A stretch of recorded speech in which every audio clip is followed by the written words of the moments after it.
All right, let's settle in and crack a case. This is a story that feels like a classic locked room mystery, one that just seems impossible. And it all boils down to a single nagging question, right? Think about that for a second. How is that even possible? This is the paradox we're going to unravel today. And to do it, we have to meet the man at the center of it all. His name is Gapdal. He basically decided he was done with modern life. The noise, the people, and yeah, all the germs. So he moves to this incredibly remote spot, totally isolated. We're talking grows his own food, no mail, hasn't laid eyes on another human being for months. It's the perfect sterile environment. Or so you'd think. So one night, Gapdal has a nice, big meal, a few drinks, and he makes a mistake. A really big one. He passes out and completely forgets to put more wood on his fire. He wakes up at dawn and his room is basically an icebox. He's shivering violently, spending hours just trying to get warm again. And then, around noon, he starts to feel it. And I mean, you know these symptoms. It's a textbook cold, right down the line. His head is pounding, his nose is stuffed up, he's got a sore throat, a cough. By the evening, he's got those deep, uncontrollable chills. There's zero doubt in his mind what this is.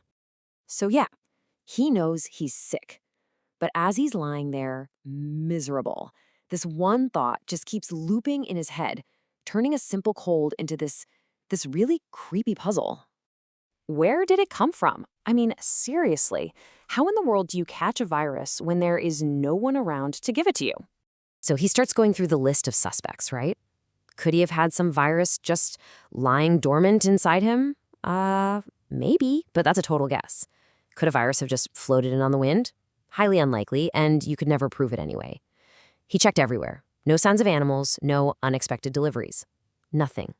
The case has gone cold. There's no culprit. This is where we need to throw out our old assumptions. Gapdal was looking for a perpetrator, a living thing, a virus. But he completely overlooked another possibility. What if this wasn't an infection at all? What if it was actually an injury? Okay, so let's talk about a concept called sterile inflammation. All it means is that your body is reacting to tissue damage, but the damage wasn't caused by a germ. It was caused by something else, like a physical stressor. And here's the absolute key. No germs are required for this to happen. The easiest way to get your head around this is to think about frostbite. If you get frostbite, it's because extreme cold has literally damaged your skin tissue. Nobody looks at frostbitten fingers and asks, what virus caused that? It's an injury from the cold. So what if the super cold, dry air Gapdal was breathing for hours did the exact same kind of damage, but to the inside of his nose and throat? And what's wild is that this isn't some bizarre, rare phenomenon. Actually, most of the inflammation we ever get is sterile. You sprain your ankle, that swelling is sterile inflammation. A bruise? Same thing. Even things like arthritis. It's just your body responding to damage, not fighting off an infection.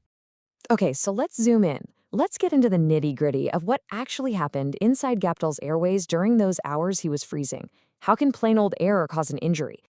Well, it happens in 5 key steps.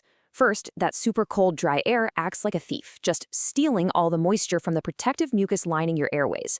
This turns the mucus thick and gummy, and it paralyzes these tiny little hairs that are supposed to be cleaning stuff out. Then the actual cells in that lining start to lose their own water, and they shrink, creating little cracks in your body's defenses. Step 4, that defensive wall is breached. It just breaks down. And what does your body do when there's damage? Step 5, it launches an inflammatory response to fix it. And guess what the symptoms of that are? A stuffy nose, a sore throat, a cough. The exact symptoms of a cold. And that is the whole thing right there. The body's reaction to this physical damage looks and feels almost exactly the same as its reaction to a viral attack in the same place. The end result is identical, even though the starting cause is totally different. So, this brings us to a really cool little philosophical debate. If the symptoms are identical, did Gapdal really have a cold? And this is where it gets interesting, because the answer depends on who you ask. From a pure science perspective, the answer is yes. A cold is just inflammation of the upper respiratory tract. He had that. Case closed. But from a medical perspective, the answer is a hard no. Because medicine defines a common cold as an illness that is specifically caused by a virus. So by their own definition, if there's no virus, it's not a cold.